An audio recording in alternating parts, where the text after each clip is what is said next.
Good afternoon. This is the summary of marpol 7378, and this is the annexes of marpol.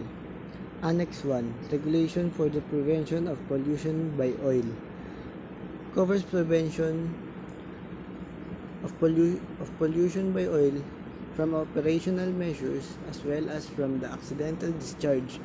The 1992 amendments to Annex 1 made it mandatory for new oil tankers to have double hull and brought in a phase-in schedule for existing tankers to fit double hulls, which was subsequently revised in 2001 and 2003.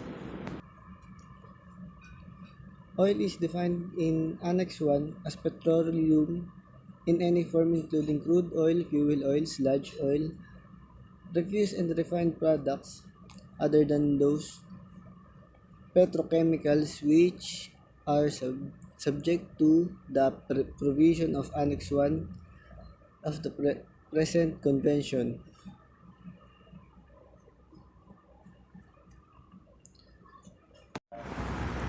Annex 2 Regulation for the Control of Pollution by Noxious Liquid Substances in Bulk details the discharge criteria and measure for the control of pollution by noxious liquid substances carried in bulk.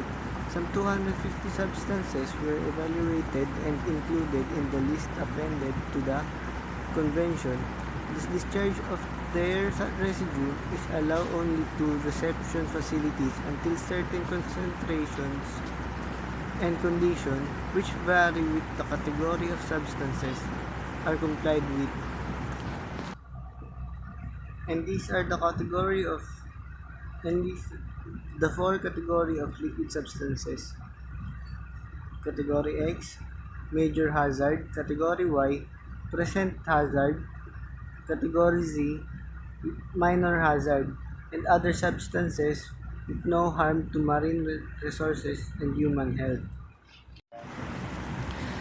Annex 3, Prevention of Pollution by Harmful Substances in Package Form, contains general requirements for the issuing of detailed standards on packing, marking, labeling, documentation, storage, quantity, limitations, exception and notifications.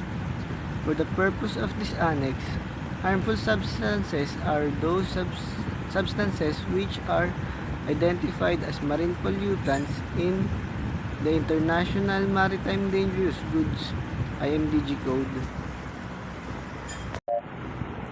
Annex 4, Prevention of Pollution by Sewage from Ships, contains requirements to control pollution of the sea by sewage.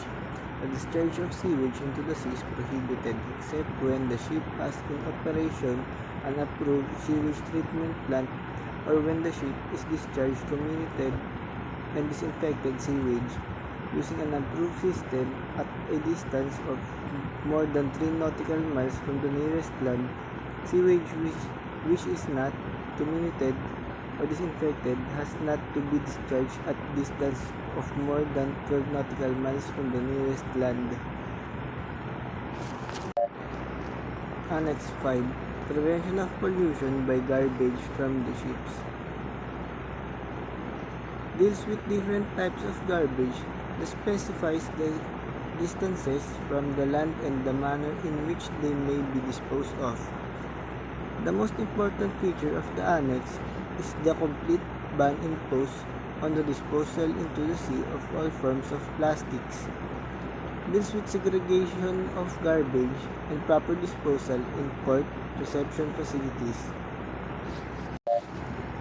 The garbage is to be grouped into categories for the purposes of this record book as follows: plastics, food waste, domestic waste, cooking oil, incinerator ashes, operational waste, cargo residue, fishing gear.